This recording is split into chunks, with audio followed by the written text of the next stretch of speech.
whom he or she works for.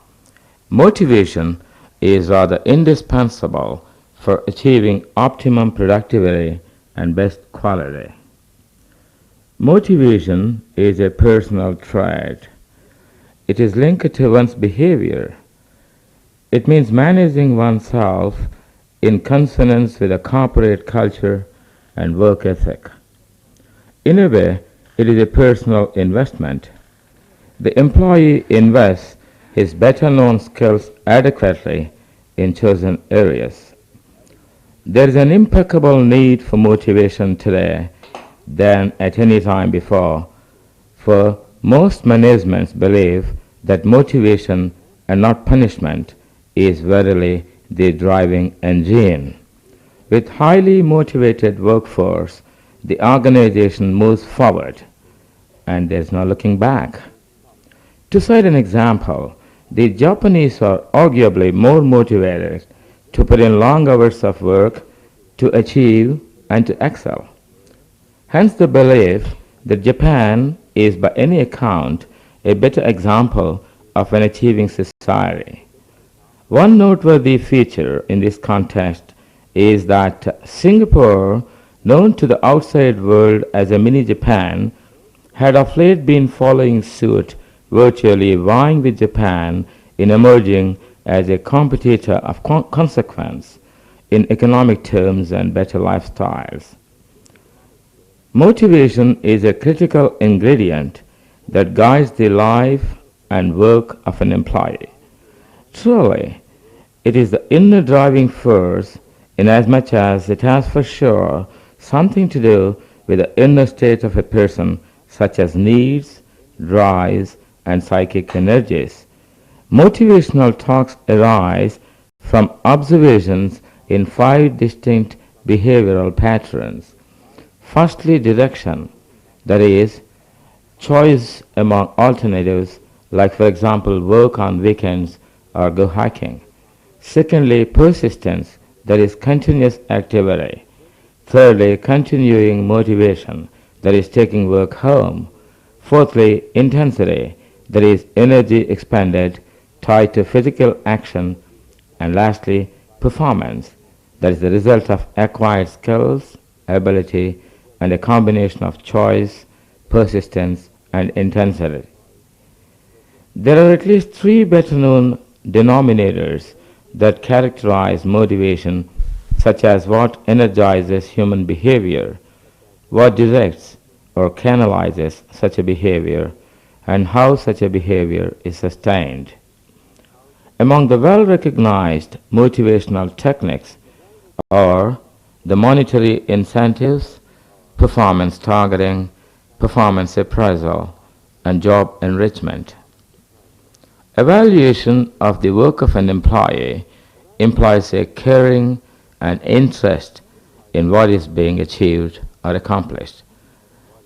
As regards motivation vis-à-vis incentives, the incentives to employees for motivating them to do their best could be intrinsic, like in cases of enriching job, giving more responsibility, worker involvement in management, etc., or extrinsic, like in cases of paying better, giving awards, rewards, prizes, bonus, more allowances, and so on. The purpose behind any endeavor for motivating an employee is by and large to build greater confidence in him, to aid him in becoming adept in managing new responsibilities, and to communicate better by developing positive attitudes. All said and done, the fact remains that personal desire is the beginning of all individual achievements. Desire takes on the proportion of obsession. A well-motivated employee does magnetize people. Chances are that while moving around in the company of less motivated peers, he might get star treatment. In order to end up that way in one's career, one need not be a 24-carat perfectionist. Nonetheless, what makes him different from the others is his colossal gait of spirit. He obviously has a consummate urge to grow from within. His enticing postures might pave the way for building up an enviable corporate culture and a motivated workforce.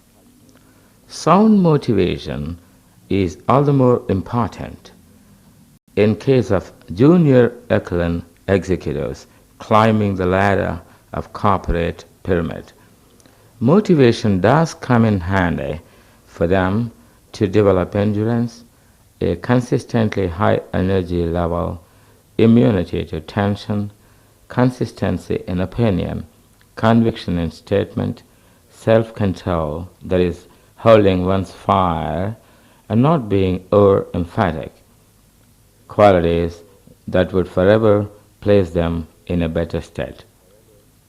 Often, the well-motivated, starry-eyed young executive carries people with him and feels more appreciated. In the process, he tends to develop such exemplary attitudes toward the people who report to him as friendliness without intimacy, courtesy and cordiality without palship, and the like.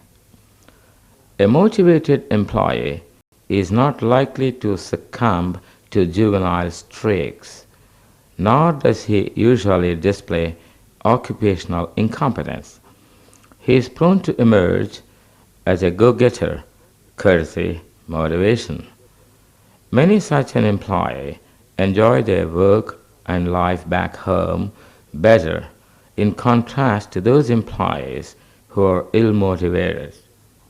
More often than not, these ill-motivated employees psychologically pay too high a price for having not been able to fall in line with the so-called motivated workforce.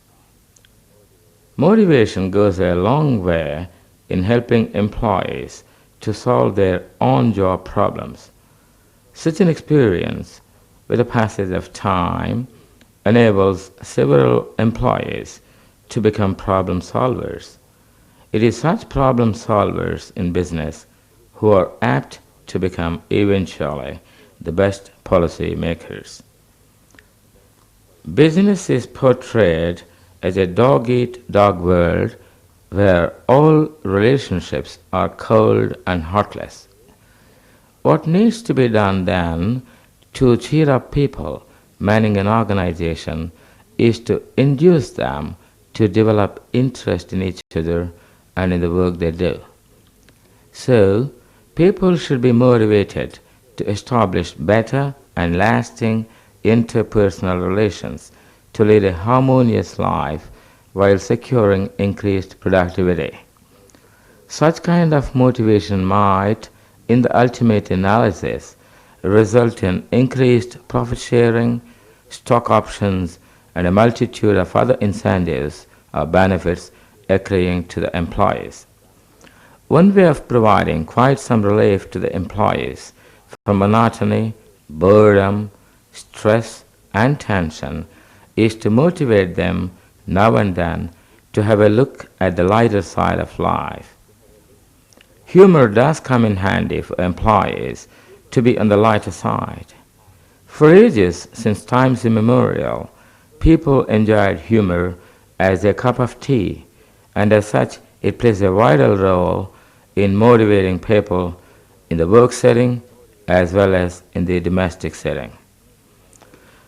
I take pleasure in sharing a few jokes which might create an urge in you to share them in turn with your colleagues at work, at leisure, or with your near and dear during casual conversations, and just unwind.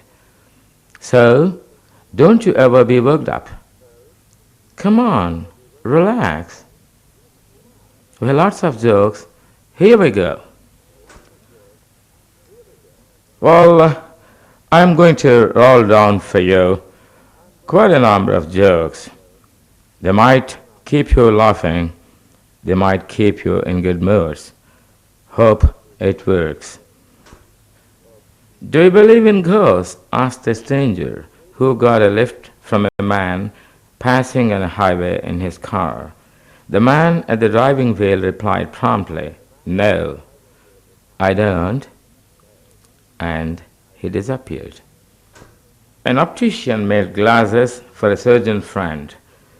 The surgeon friend, on having to operate on his optician friend, asked, "I'm ready now." "Well, where are you?" The judge, on hearing both sides, acquitted the thief, whereupon the thief inquired from the judge, "Well, what about the stuff I stole? Can I keep it?" "I'm worried my daughter is running around with that new doctor in town," said a man. Pat came the reply, "Feed her an apple a day." What did the ghost say to the bartender at the bar? "Excuse me, do you sell spirits here?" Scene on a wedding invitation. No presents, please. Charlie Chaplin once entered a Charlie Chaplin look-alike contest in Monte Carlo and surprisingly came in third. The first person says, "I hate school. The teachers hate me. The kids call me Four Eyes. Nobody talks to me there. I'm not going back." Second person asks, "Well, you have to go back." The first person asks, "But then why?" The second person says, "Because you're the principal."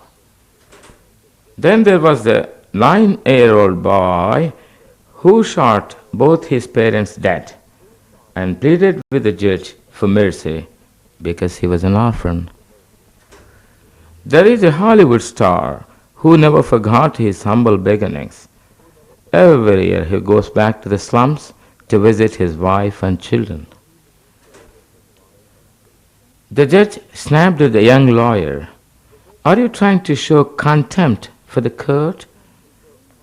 Pat came the reply, "No, sir. I'm trying to conceal it." Secretary to her boss, "Excuse me, sir. The invisible man is waiting outside to see you." Says the boss, "Tell him I can't see him."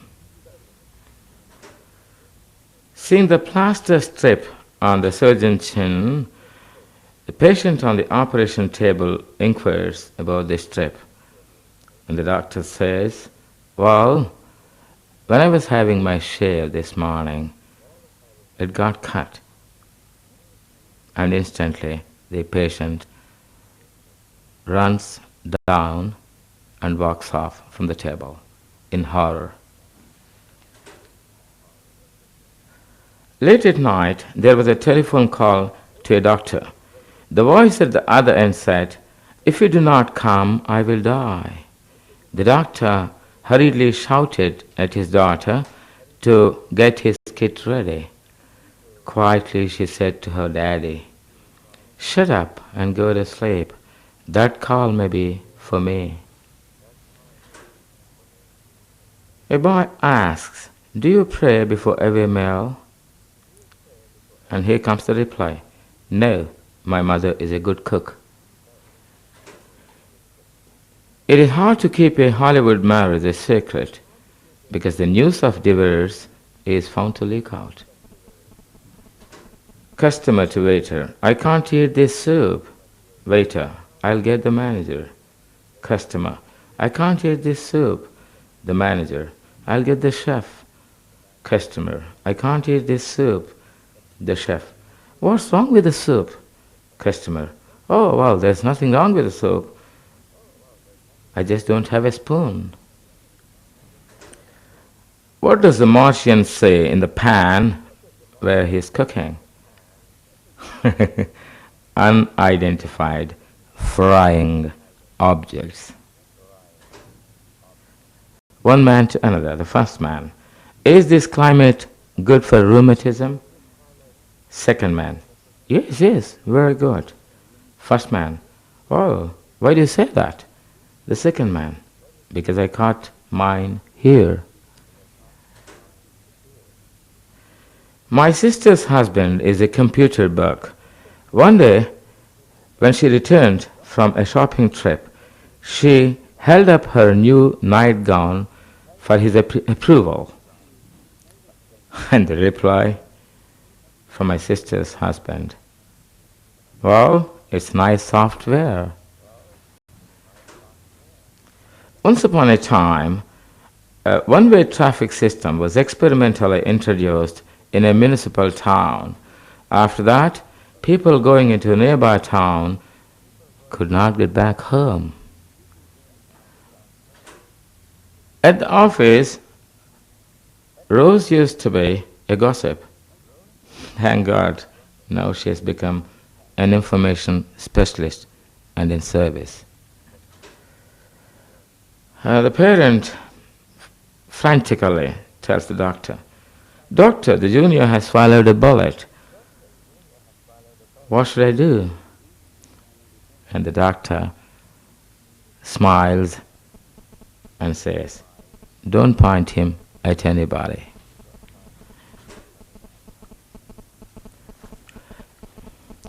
The trouble with giving advice to people these days is that they want to repay you. Waiter at a restaurant to customer, would you like your coffee black? The customer, I don't know what other colors you have.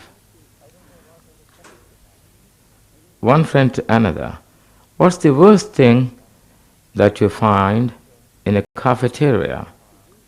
The other friend, the food there. Doctor to patient, your cough sounds much better today. The patient, oh yes, it should, because I practiced all night. One friend to another, why did Robin Hood rob only the rich? The other friend, because the poor didn't have any money.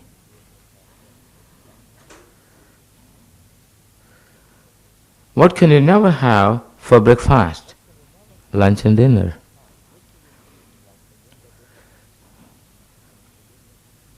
An eye doctor to patient, you need glasses. The patient, I'm already wearing glasses.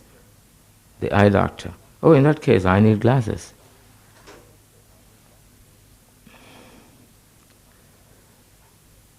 A signboard seen in the window of a New York store, we repair every type of vacuum cleaner. And just below the first sign was the second sign, needed at once, experienced vacuum repair person. A man in an old wreck of a truck drew it up to a toll booth. 75 cents, said the toll collector. And sold, said the driver. Martin Levine has passed away at the age of 65, the newspaper obituary read. Mr. Levine owned a movie theater chain in New York. The funeral will be on Thursday at 2:10, 4:20, 6:30, 8:40, and 10:50. Some scuba diving students were about to be tested on their first dive in the ocean. What do we do to pass the exam? Asked one. The instructor replied, just come back. Judge, I see that in addition to stealing money, you took watches, rings, and pearls. The crook, yes, Your Honor, I was taught that money alone does not bring happiness.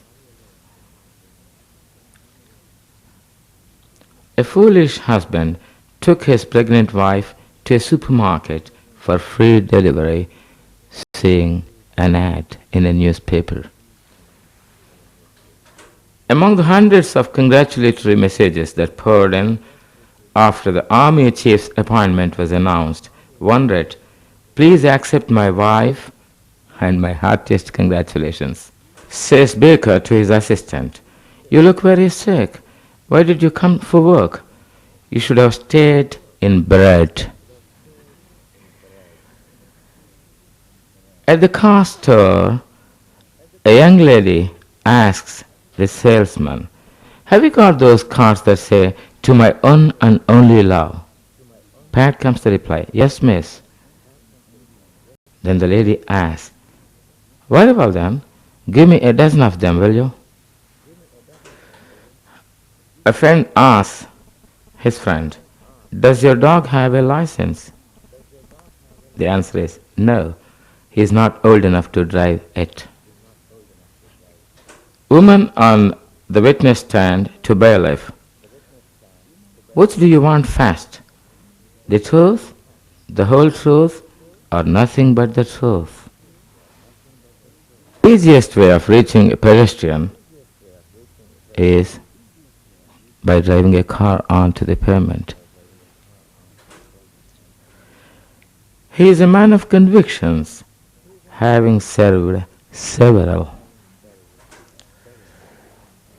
Well, we have had enough of them. So far so better, so far so good. Now to conclude, I'd like to quote a joke that concerns motivation very much. Motive is the beginning of all desires. Alexander Graham Bell's search for a hearing aid for his wife led to the discovery of the telephone. Thank you very much. Bye.